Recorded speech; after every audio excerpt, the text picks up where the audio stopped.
Hi, this is Amy. And Melissa. We are a couple of retired Texas teachers who are CALTs, Certified Academic Language Therapists. We started our own businesses, and now we have a podcast called The Dyslexia Duo. So join us for our informative podcast, where we'll delve into dyslexia, covering the topics that affect parents, therapists, teachers, practitioners, and anyone who wants to learn more. We'll guide you through everything you need to know, from the first signs to the intricacies of dyslexia curriculum placement and beyond. This season, we will cover the referral process, what to expect when your child or student is dyslexic, the generational impacts of dyslexia, and how to support those affected. Come join us!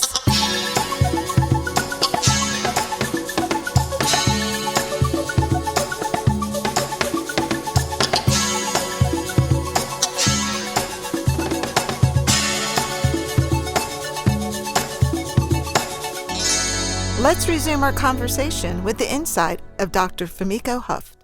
So we're going to go to the basics, I guess, and talk about the identification of dyslexia. So starting at the first here, how is dyslexia identified? And then I hear parents still going, well, I'm taking them to the pediatrician, or I'm taking them to the hospital. What do you see as the difference between a medical identification and an educational identification? So I would strongly recommend getting identified. I know I'm an MD, so I can say this, but not going to an MD and going to an educational learning specialist psychologist to get identified. My older one has ADHD. My younger one has dyslexia. And I think I have both. But an older one, for example, if you're thinking about, even if you're not thinking about long-term high-stake tests and applying for college and so on, but learning specialist diagnosis carries much more weight. It's probably because psychiatrists don't assess the child for 6, 7, 8 hours and do detailed language tests, do detailed IQ tests and so on, or memory tests. And often it relies on those reports, but then it asks mostly about how you're doing in school, and it's counting on a lot of reports from the families, individuals, and the schools.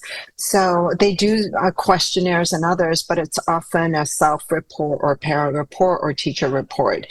And so they are very important for prescribing medication if your child has ADHD on top of it, because if you look at the detailed meta-analysis, systematic reviews, decades, there's a number of great ones, and I did a whole search on this a while ago.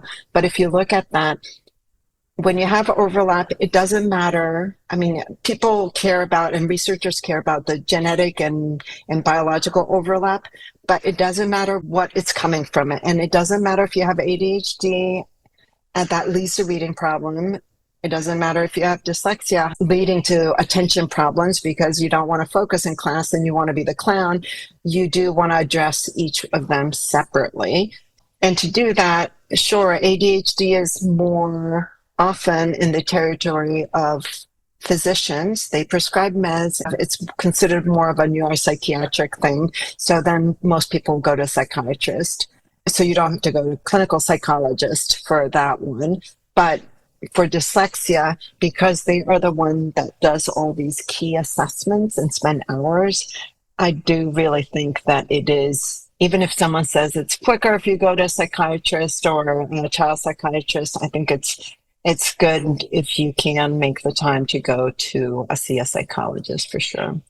Okay, that's great information. So what if a parent, thinks that their child might have dyslexia, and knowing now it's probably best to go to the teacher? What information should the parent bring with them about their child when they're talking to the teacher, when they're talking to the diagnostician about their concerns about their child and dyslexia? I think the most important thing, if your child is in public schools, is to put it in writing. Of course, you should always talk to the teachers, but make sure you put it in writing and send an email or documentation, because that's when the legal aspects kick in, that the schools do have the responsibility to address this, form a team, and assess the child within a certain amount of days. So I think that's important. And it depends on what information you bring to the school. I think if the school, and most schools would do a great job in assessing and getting the necessary psychologist or educational psychologist, clinical psychologist to do the assessment, I think family history could be important. So family history, if there's some other family members who struggled, Connecticut, for example, we just created a brief parent history questionnaire that we validated and published a couple of years ago. And so Connecticut is thinking about using that because it's only 6 questions and it has a certain amount of predictability, not just to assess whether the parent had a problem, but mostly to identify if the child is at this biological genetics sort of risk for developing reading problems.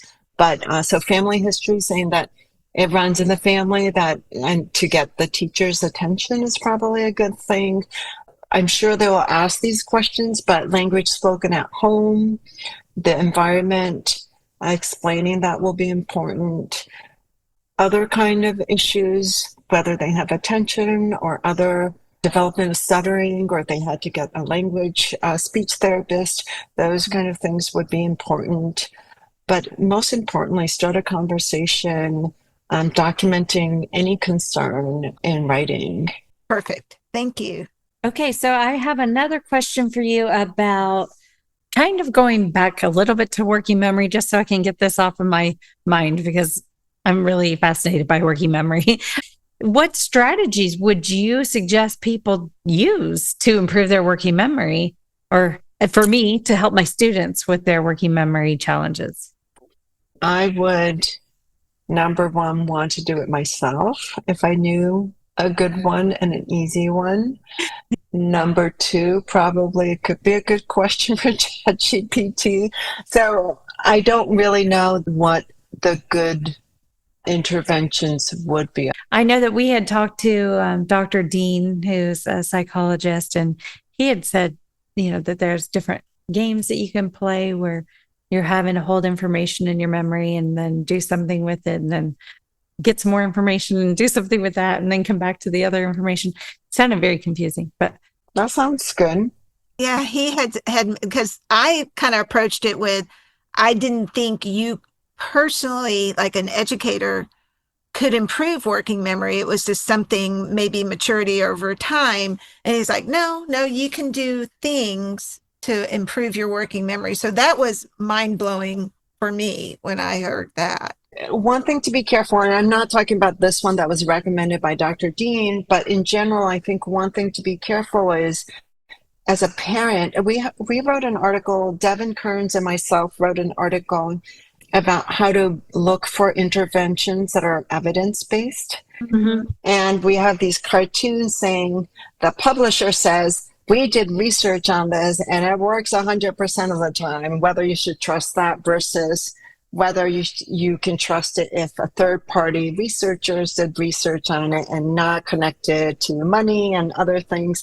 And then we have some resources on some of these clearinghouses and databases that you can look at. And we wrote this several years ago, probably. But I think really looking at whether or not who did the research and whether you can trust that research, even if it says brain-based or evidence-based, it's been proven. Really trying to find that information is important. And there's particular numbers that districts and states will use to approve some of these. And even then it's tricky. And then the other thing is, even if it works for that skill that you're training on, if you did a test on, or if you did training in some visual domain, whether that translates to more broadly to reading or auditory domain, that transfer and generalizability is a very different and challenging one. And that's where a lot of these working memory games have been criticized, especially EdTech type apps that claims to work on working memory. That's good to know and good to keep in the back of my mind because I will be continuing to research that. So thank you for pointing that out. It kind of makes me think about when I see posts about people who say that they can remediate dyslexia and your child can grow 4 reading levels in just 6 months. And I'm like, without saying the company. Yeah. yeah. And I'm thinking, that's not really how that works, but yeah. No, I get that too. So I've been doing dyslexia education since 92 in some way, either as a teacher or as a therapist or as a qualified instructor. And I can remember when I first started back in the mid 90s, we wouldn't identify students with dyslexia until 3rd grade.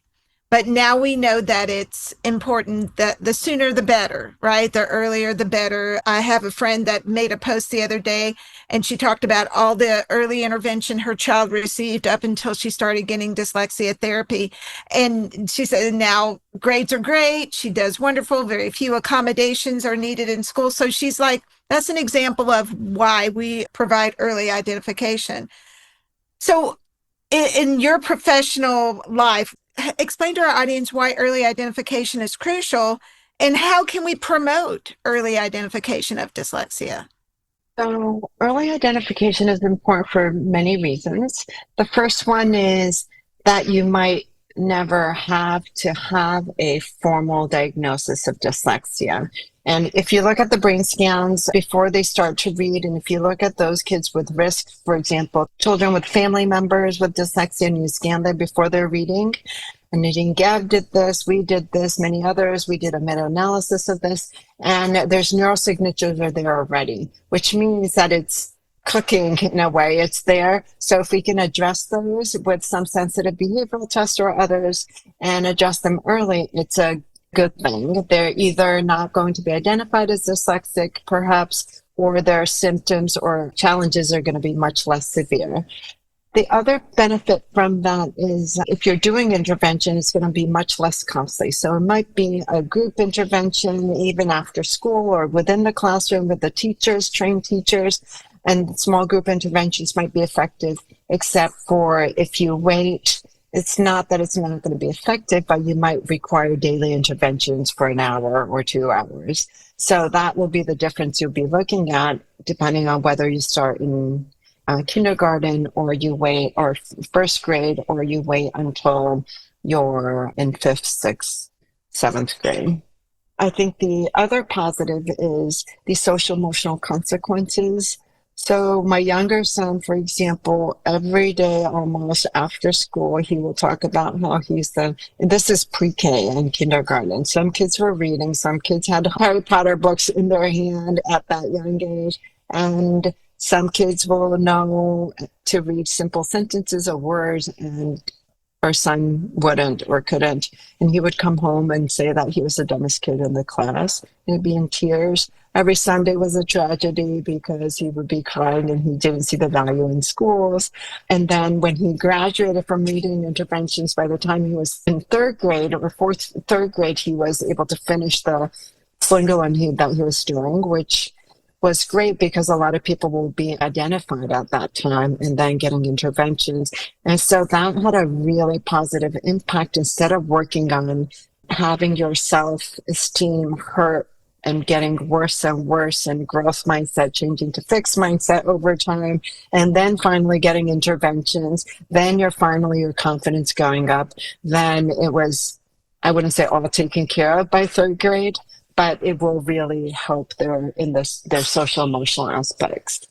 Yeah, for sure. I see with our older kids, they are at that fixed mindset, and that's that anxiety that creeps in with how they do at school, and depression, and even those acting out behaviors. And people who listen to the podcast regularly have heard me say before, it's easier to be the bad kid than to be the quote unquote dumb kid, And I think that's where a lot of those acting out behaviors stem from. So I've seen some research about the earliest you can identify dyslexia.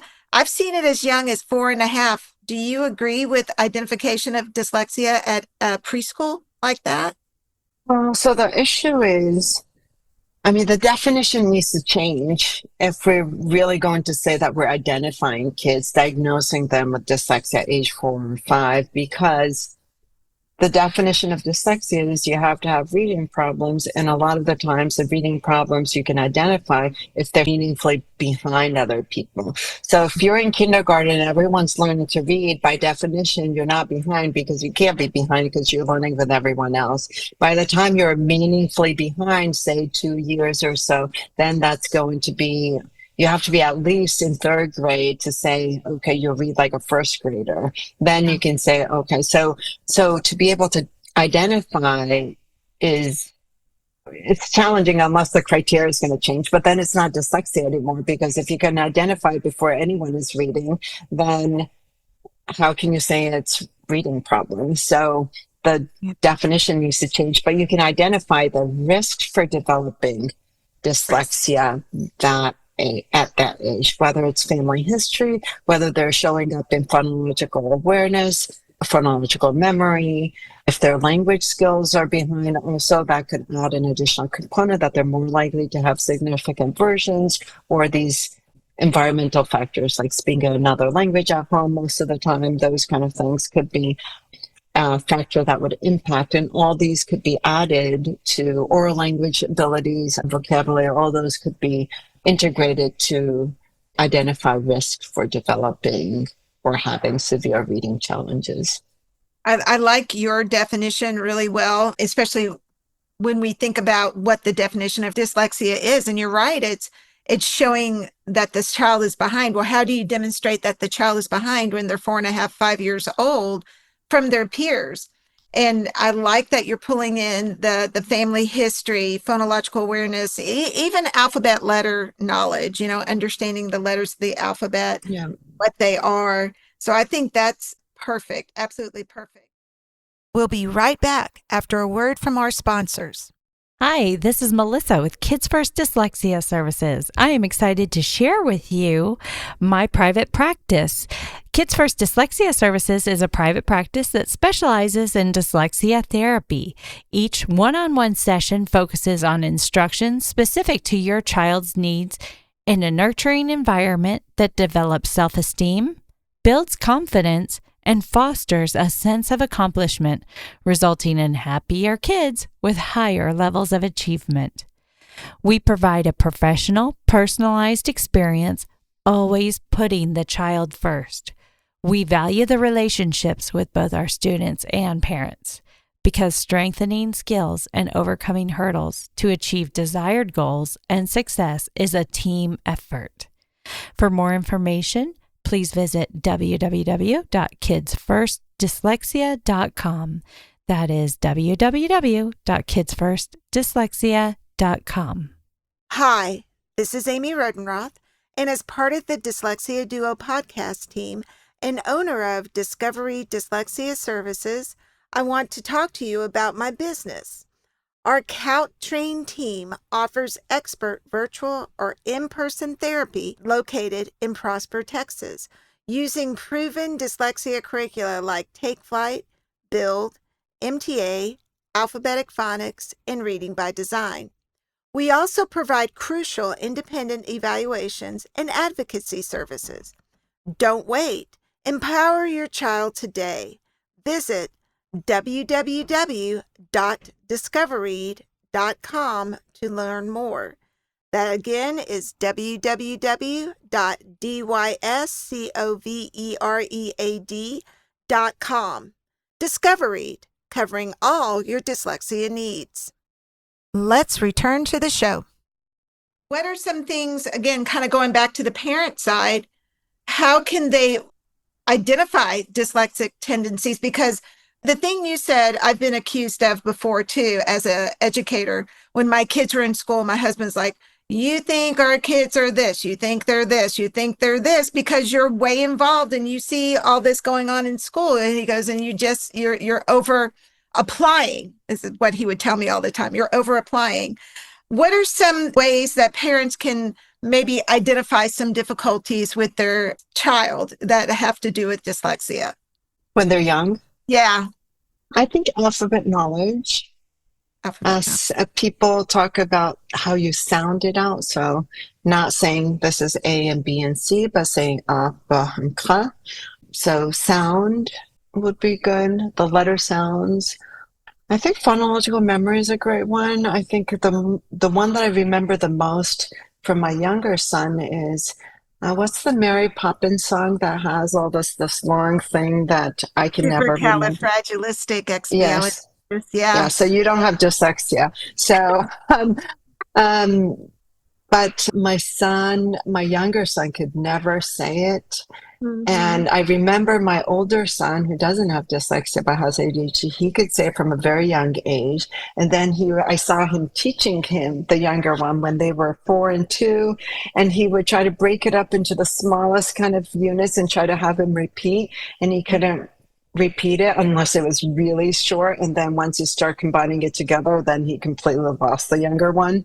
So phonological memory, so doing things like that to identify would be a good cue. And it's not diagnostic, of course, but I do think that it's pretty sensitive. And parents are very good assessors. I saw a lot of parents call me during COVID and said, I left all the education up to the schools, and I did not realize how bad my child could not read or problem X, Y, and Z until he started taking Zoom calls at home. And then I was just shocked. Is it normal? Is it abnormal? And a lot of the parents were very good at identifying the child's issue, and they should be more confident in speaking up to the teachers or sharing that with them.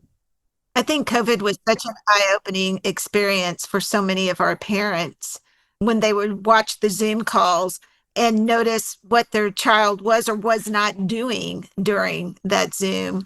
I think that was an eye-opening experience. Oh, I agree completely that parents really know what's going on with their child. They have that instinct, and you kind of get the idea. And I also know that they have that great communication with their teachers too, or they should open up communication with their teachers if they don't already have it, because that could be totally opening up the world for that child when all the people are involved. So another thing I wanted to ask you about is ADHD and dyslexia. We know that can be a comorbid condition, but I also had another kind of twist on that question. Can dyslexia mimic ADHD tendencies? So I think the short answer is yes, that it can.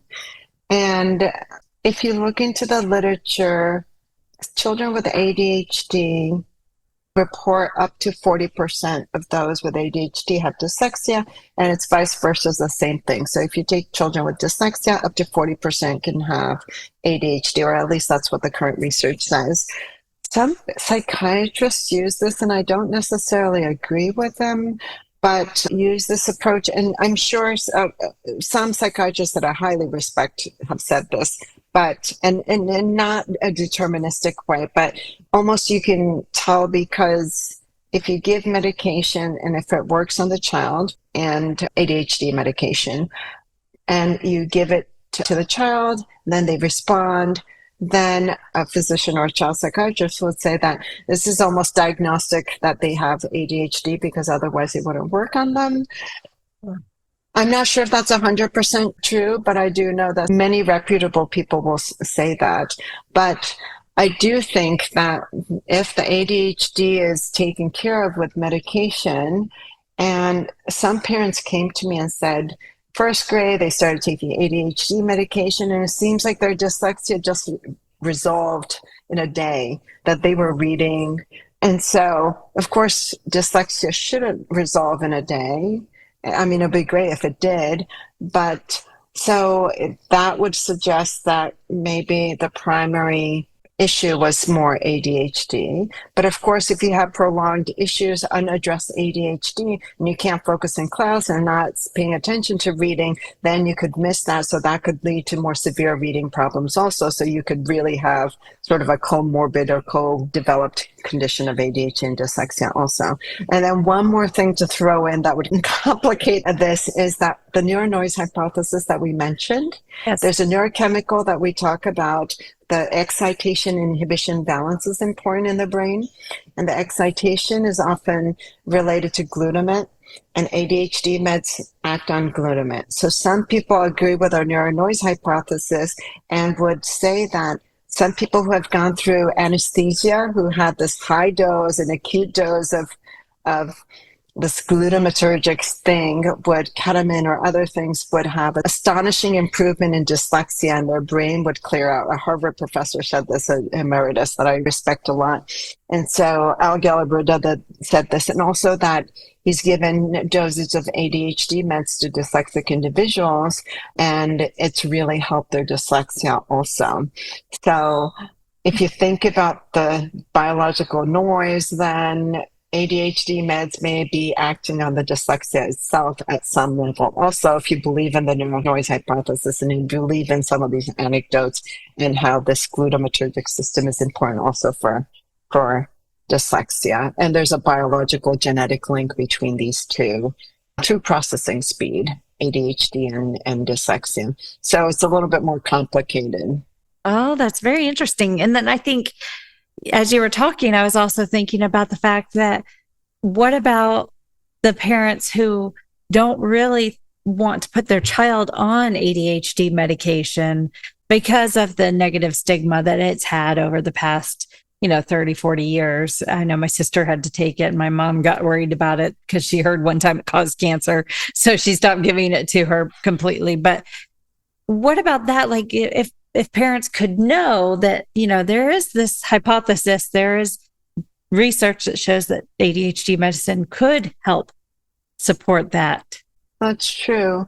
So yes, I don't know if I'm it's because I'm a psychiatrist and an MD also, but I do believe that medication, withholding that too much, is going to be counter to the child's positive outcome. I mean, if you just think about ADHD, then disruptive behavior, social, and I've seen children, and I'm sure my son also, if he's not taking medication and has social kind of issues at school because of his regulation issues, it's going to hurt his long-term relationship with his friends, even though you can't go into school and apologize and say, sorry, it was my ADHD doing it, and I'm sorry I slapped you or swore at you. And that's not going to work. Humans have these interactions, and it builds on those. So those are some important things to consider. But same for dyslexia as well, that there could be some biological mechanisms overlap, and it could potentially help the child also.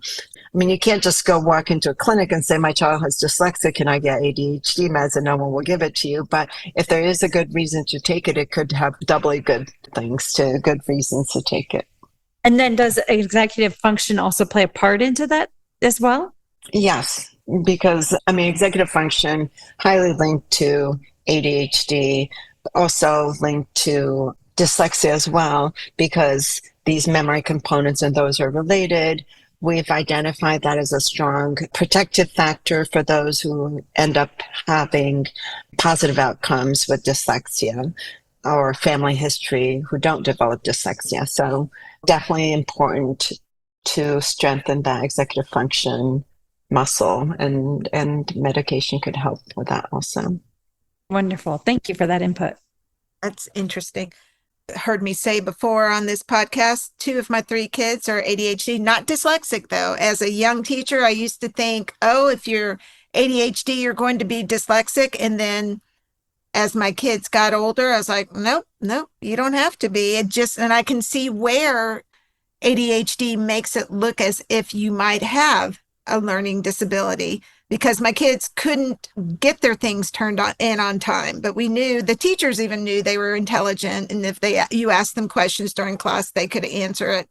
Let's talk a little bit about the Shaywitz. So we talk about the Shaywitz quite a bit. Everybody understands overcoming dyslexia. It's been around for 20 something years, right? And they describe dyslexia as an island of weakness surrounded by a sea of strength, which I think is just a really great way to talk about dyslexia. But in your research, which is best to focus on for the weakness? Is it decoding or encoding or comprehension? But we know that our kids exist on a spectrum. So should we focus in on that individual's difficulty for remediation? Should we do all of it, decoding and encoding and comprehension?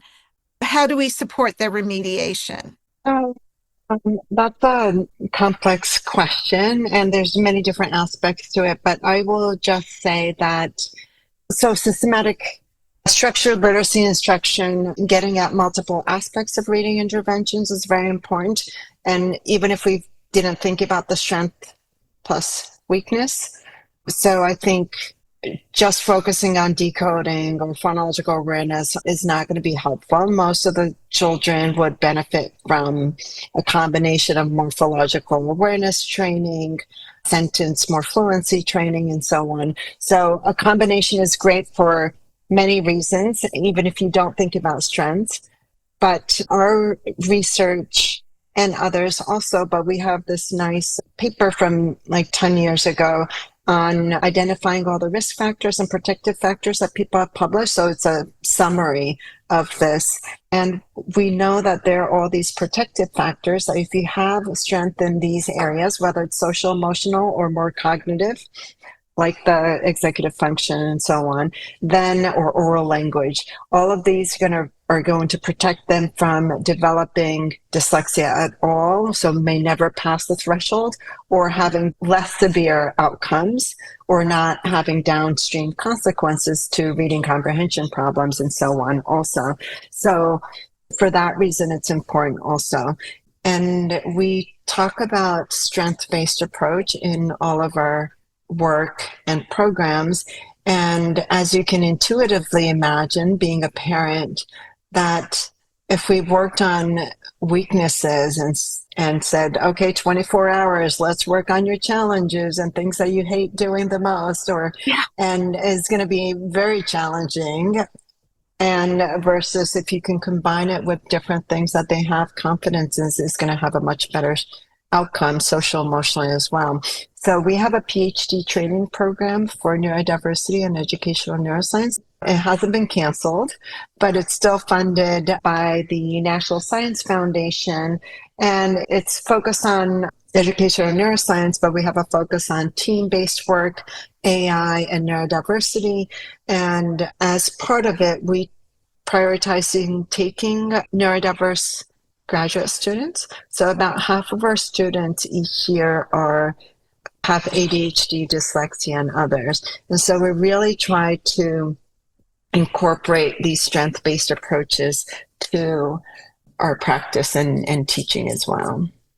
Great. So our audience loves when our guests talk about books or articles or websites that they think can help inform. Maybe it helps inform you, maybe it helps inform your audience that is listening, or even people who inspire you. What are some contributors in the area that you like to refer to or anything like that? So my books are a little too nerdy enough. I do not recommend. I write book chapters and edit some books, but it's mostly for academics. So it might not make a good Christmas present. But in terms of the websites that I like, I should have come up with some coming in. One of the websites I like is understood.org. I think it's very comprehensive. There's a lot of readers or people that go to that.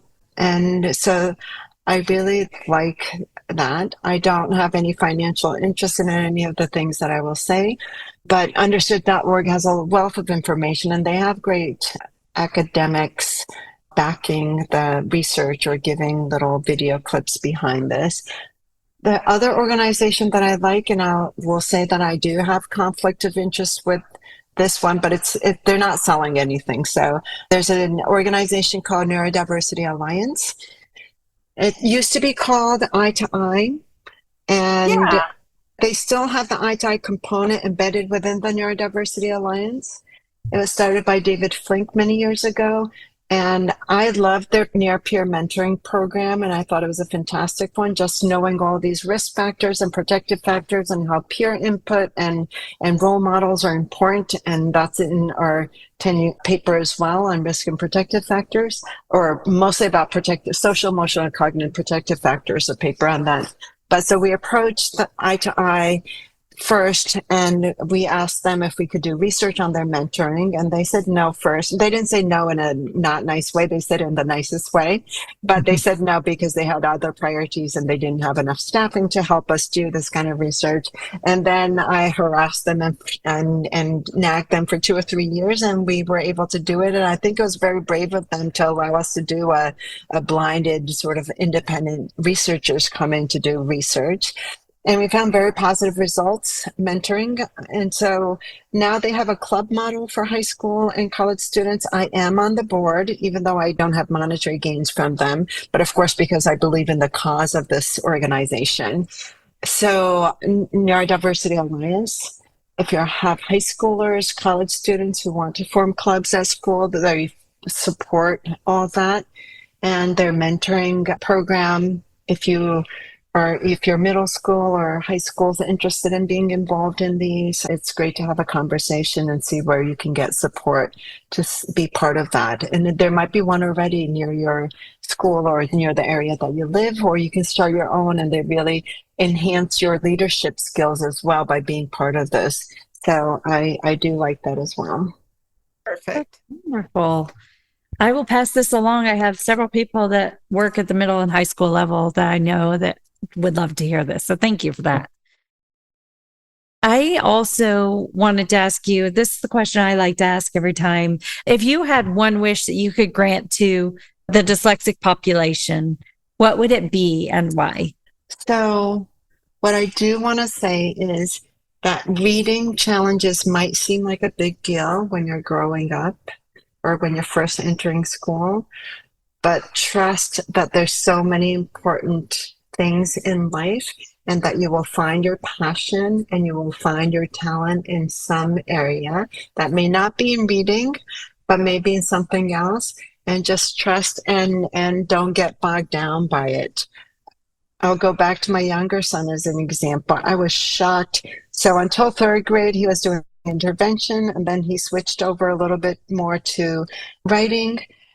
But then one day in 4th grade, I was asking him a question. So what's your favorite subject at school right these days? I think it was 4th grade or maybe 5th grade. And he said, writing. And I almost fell off my chair. And I thought, oh my goodness, I never thought he would bring up reading or writing or related things as something that he loves the most. And he really liked the creative aspect of it. He didn't like the mechanics of it. So I guess that will point to the second one, probably, which is keep your options open. You know, a lot of dyslexic famous people who's written books. Of course, they might have ghost writers, but we have ChatGPT, we have ghost writers, we have a lot of things that would allow you to be the clutch or support you to enhance so that you can really pursue your dreams and interests. That's wonderful. I love that. And I like the tie-in with your own personal experience, knowing that you have the knowledge that you have, the research that you've done, and you tie in your own personal experience makes it even more of the cherry on top, in my opinion. So thank you. Oh, great. Thank you. This was amazing. It was. This was a great interview. We really appreciate you taking such a chunk of time to meet with us. Thank you so much. Thank you very much for having me. Yeah, And for persisting. Persistence pays off. That's right. I was one last ditch effort. I was like, well, let's see what happens. I was going to, when I was in Europe, I thought, oh shoot, I need to get back because now I have time, and I'm definitely going to block off time on this one. So thank you. I was thinking about you guys before you wrote to me. So just so you know. That's wonderful. And I was actually thinking, I would love to have you back. There's a lot more questions that I have. And I'm sure Amy has a lot more questions too. And I know you've got a lot more answers. So maybe one day we could just have you back. Great. Thank you. Have to arrange it around your schedule. Great. Thank you very much. Thank you. Thank you. So this is Amy. And Melissa. And we're the Dyslexia Duo. We'll see you next time. Thank you. Bye. Bye. The Dyslexia Duo Podcast hosts are Amy Rodenroth. Melissa Dean. Our producer is Greg Rodenroth. You can find us on Facebook at The Dyslexia Duo. Email us any questions or comments at thedyslexiaduo@gmail.com. neurodevelopment.com. Awareness is so important. Share this podcast with your friends, Family, and teachers. thanks for joining us. Bye.